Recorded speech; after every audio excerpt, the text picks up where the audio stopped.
Hey guys, I'm Chris. I'm here with my 2024 E-Ray, and we're doing a EOS rear splash guard install. I don't want to take off my wheels. It's kind of a pain. They're the carbon fiber wheels. I don't have the torque tools or the lug wrenches to not create any scratches. So I wanted to show you a quick way that I found to take this off. It's a little bit more difficult with the Z06 and E-Ray because of the rear air vent that is in the rear splash guard compared to the C8 Stingray. So I'm going to show you a quick way to do the install with bare minimum tools. So here's the old one taken off on the driver's side already. You can see with the Z06 and E-Ray versions, there's that rear air scoop that is in there. It makes it difficult to get it out. It also has 2 additional T15 screws compared to the C8. And that makes it very difficult because of the tight space that you can see in here. Here's the new one installed. It's got the increased clearance in the carbon flash from Extreme Online.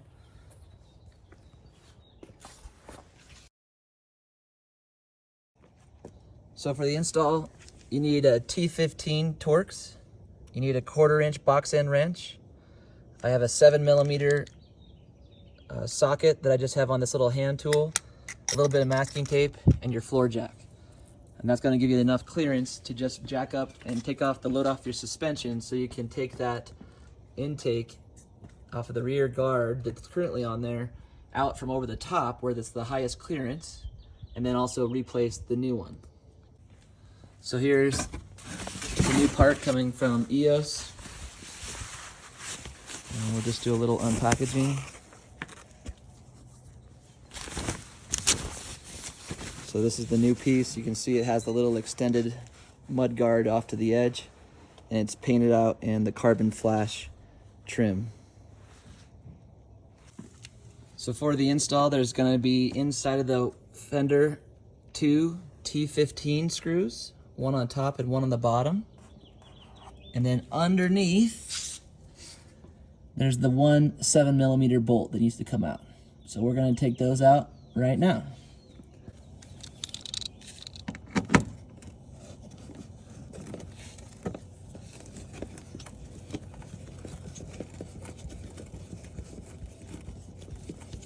Just washed it, so it's got a little water dripping.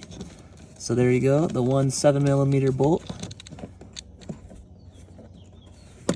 is out. So because of the tight clearance between the tire and the rear splash guard, I didn't have enough room to get my T15 Torx even in my 1/4 inch socket drive here. So instead I created just an easy way to hold on to that with a 1/4 inch box end wrench. So for the lower one, I put the bend towards the fender, and for the upper one, the bend away from the fender. And in order to help not have it fall off while you're using it, I just got a little piece of masking tape. Just stick my socket, or sorry, my box end wrench with the T15 Torx bit, and just kind of tape it on there. So now it's just kind of a fixed angle. So now we're going to work on getting those 2 T15 screws out. So starting on the lower one, again, I made the angle so that the angle's in towards the fender, and we have the bit engaged. It takes a little extra finesse because you don't have very much clearance with the tire right here in the way, but you're just going to unscrew that T15 screw, and I just kind of try to keep it held in with the pivot point on the screw head. So we'll work on just getting this out real quick, and then I'll show you getting the upper one out. So we got the last little threads out of that T15 screw. So we're out down here now. And now I'm just gonna take my bit and flip it over to use the different angle for the upper screw, just as it helps with the clearance and not having to take the bit in and out of the screw head multiple times. So I just kind of tack that bit down and around it just there so it doesn't fall out. Now we'll go to this upper screw up here and just work to get that out. Once again, just kind of trying to keep that bit engaged on that screw head as you rotate it outwards. So we'll get that out real quick and show you the next step. So now with all of the screws and the bolt out, we can just unclip the 3 clips, pop the bottom and the top, And now you can see that extended air scoop is pretty tight in here.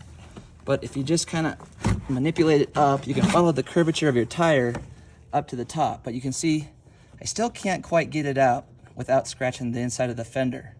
So that's what we're going to do, is just unload the suspension to improve the clearance between the tire and the wheel well here. And then we can get this out and the new one back in. So make sure you check your owner's manual for where your jack placement should be when you lift the car. We're not going to lift the whole back end up. We're just going to put a couple of clicks on it just to unload the suspension. So I'm going to place this underneath at my jack position on the rear, just like that. And then we're just going to give it a couple of clicks to elevate the rear. Just there, it clears enough that we can safely remove that, including with the air scoop. Okay. All right, so here's the new one with the extended splash guard that's going to be installed. It's got the same size of the air scoop, so we're just going to place it back inside of the fender. Follow the contour of the wheel and tire all the way back down until we just lock it into position. Now, if you can just see in here, we have 3 clips, 1, 2, 3. They're going to go right back into the same factory holes in the fender.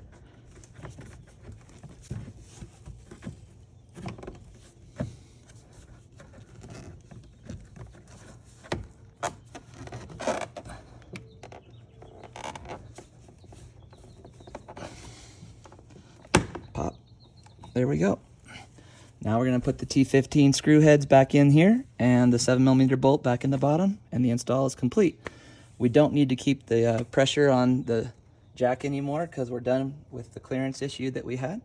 So we're all finished up. So we can rethread the 7mm bolt back in. That'll help just align it.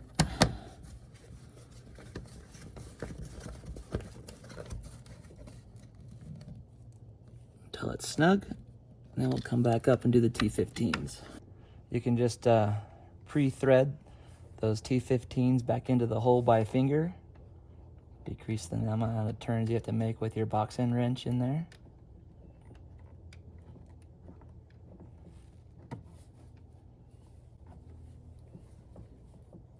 And then we'll do the bottom one.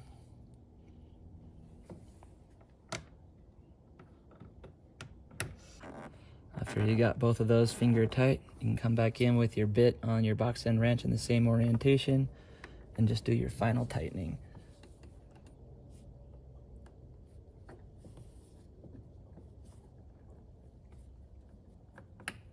So some people ask, why do you need this? I live in Utah and we have a lot of salt and sand on the roads. Right now it's springtime, and there is constantly stuff being thrown up off the tires. And just wanted to add a little extra protection. We already added some PPF to the back of the fender here, but I think it might help a little bit with brake and road dust on the back of the car, and help with a little bit of the rocks being thrown off the back of the tires on this lower end. I'm not track racing it, so I'm not really interested in that fast time and the increased drag or resistance that this little tiny 1.5-inch out kick may create. But I am hopeful that it'll just help add a little extra protection. All right, so that's it, guys. There's the extended mud flap, splash guard, mud guard, rock guard, whatever you want to call it, carbon flash from Extreme Online Store that we've got installed. It's the same install process for the ZO6 or the E-Ray wide bodies, and I hope this video helped. I don't have a YouTube channel, guys. I'm not that interested in having you mash or hit that subscribe or like button. I just hope that this helped some other fellow C8 owners with their Z06 or E-Ray install. Cheers.